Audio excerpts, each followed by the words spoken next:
नमस्कार साथियों, स्वागत है आपका आपके अपने YouTube channel Arora steno classes में। और आज की जो अपनी डिक्टेशन की गति रहेगी वो रहेगी 90 शब्द प्रति मिनट। तो आइए डिक्टेशन स्टार्ट करते हैं 5 सेकंड बाद।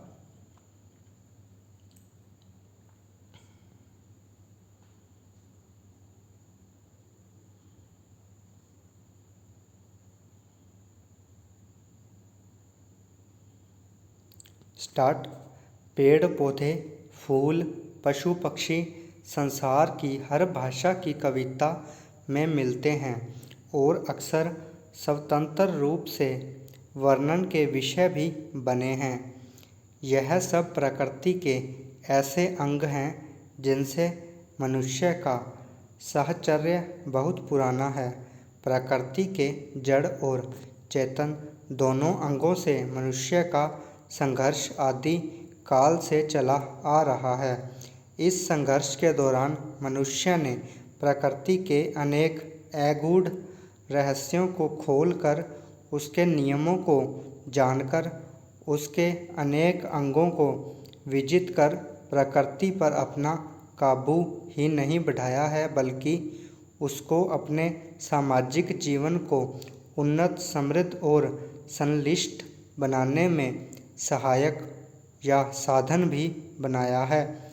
मनुष्य के पेचीदा और व्यापक सामाजिक जीवन की ज़रूरतें भी लंबी चौड़ी होती हैं। शुरू में जब समाज की ज़रूरतें थोड़ी थीं, उस समय भी मनुष्य ने जहाँ एक ओर अपने रहने बसने के लिए जंगल काटे, खेत बोए, वहीं दूसरी ओर पशुओं को कब्जे में कर पालतू भी बनाया, ताकि वे मनुष्य के श्रम का कुछ भार उठा सकें। यह काम प्रकृति के साथ मनुष्य के संघर्ष के अंतर्गत ही आता है। जब तक प्रकृति के छोटे मोटे रहस्य भी उसके लिए अज्ञेय थे और अपने चारों ओर के वातावरण पर उसका अधिकार कमज़ोर था, तब तक वह पेड़ पौधे, फूल, पशु पक्षी की गतिविधि से भय खाता था और उसके प्रति श्रद्धालु था।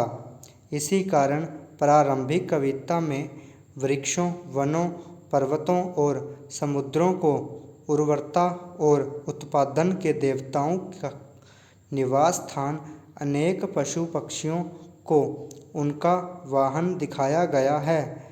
इन देवताओं को रुष्ट न करने के लिए उनके निवास स्थानों और वाहनों के प्रति भी श्रद्धा और भय का भाव दिखाया गया है। लेकिन ज्यों-ज्यों सामाजिक जीवन का विकास होता गया और मनुष्य का सामाजिक ज्ञान बढ़ता गया, त्यों-त्यों प्रकृति के इन अंगों के प्रति श्रद्धामूलक भावना कम होती गई और उसके स्थान पर सामाजिक जीवन को तरोताज़ा, समृद्ध और खुशहाल बनाने में सहायता देने वाले प्रकृति के इन अंगों के प्रति मनुष्य में एक दूसरे ही भाव का उदय हुआ। वह उन्हें अपने सहचर और साथी के रूप में ग्रहण करने लगा और उनके साथ अपना मानवीय रागात्मक संबंध स्थापित करता गया। इसी कारण मनुष्य को उसमें सौंदर्य के दर्शन होते आए हैं, क्योंकि सौंदर्य की भावना का जन्म मनुष्य और प्रकृति के संघर्ष से पैदा हुए समाज संबंध और सामाजिक क्रियाशीलता की चेतना से होता है। और मनुष्य ने संघर्ष में अनेक पेड़ पौधे, फूल, पशु पक्षियों की सहायता लेकर उन्हें अपने समाज संबंधों का अंग बना लिया है। और अब मनुष्य के 24 घंटे के जीवन का वातावरण इसके बिना सोचा भी नहीं जा सकता। किसी भाषा की कविता किसी उस देश में ही होती है जहाँ पर उस भाषा के बोलने वाले रहते हैं, और उस देश की भौगोलिक स्थिति के कारण जो पेड़ पौधे, फूल, पशु पक्षी वहाँ पाए जाते हैं, उन्हीं का वर्णन वहाँ की कविता में मिलता है। इस तरह अलग अलग देशों में कुछ विशेष पशु पक्षी पेड़ पौधे फल फूल वहाँ की विशेषता बन जाते हैं, क्योंकि उनके निवासियों का उनके साथ नृत्य प्रति का साहचर्य रहता है। भारत वनस्पतियों और पशु पक्षियों का आलय है, इसलिए यहाँ की कविता में अनेक पेड़ पौधों और पशु पक्षियों का वर्णन मिलता है। फारसी की कविता को यदि अपनी बुलबुल पर नाज है और अंग्रेजी को अपनी नाइटिंगल कुकू और लार्क पर, तो हिंदी कविता को शुक सारिका और कोकिला का कम गौरव नहीं है। एक संत अत्यंत विद्वान तथा त्यागी तपस्वी थे। दुनियादारी से उन्हें कुछ मतलब ही नहीं था।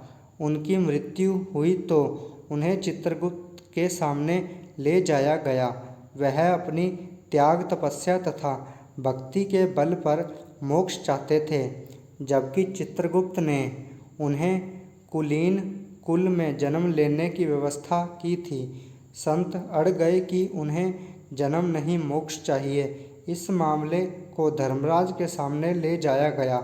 धर्मराज ने चित्रगुप्त द्वारा उनके विषय में प्रस्तुत विवरण पर निगाह डाली और बोले, महात्मन, यह बिल्कुल ठीक है कि आपने अपना व्यक्तिगत जीवन घोर तपस्या में निष्कलंक व्यतीत किया। सांसारिक आसक्ति आपको छू भी नहीं पाई, किंतु मानव जीवन की सार्थकता त्याग तपस्या में जीवन बिताने के साथ साथ परोपकार व सेवा के कार्यों में भी कुछ समय लगाने में है। आपने संसार के दुखी प्राणियों को सुखी बनाने के लिए एक क्षण भी नहीं लगाया, उन्हें सद्कार्यों के प्रति प्रेरित नहीं किया।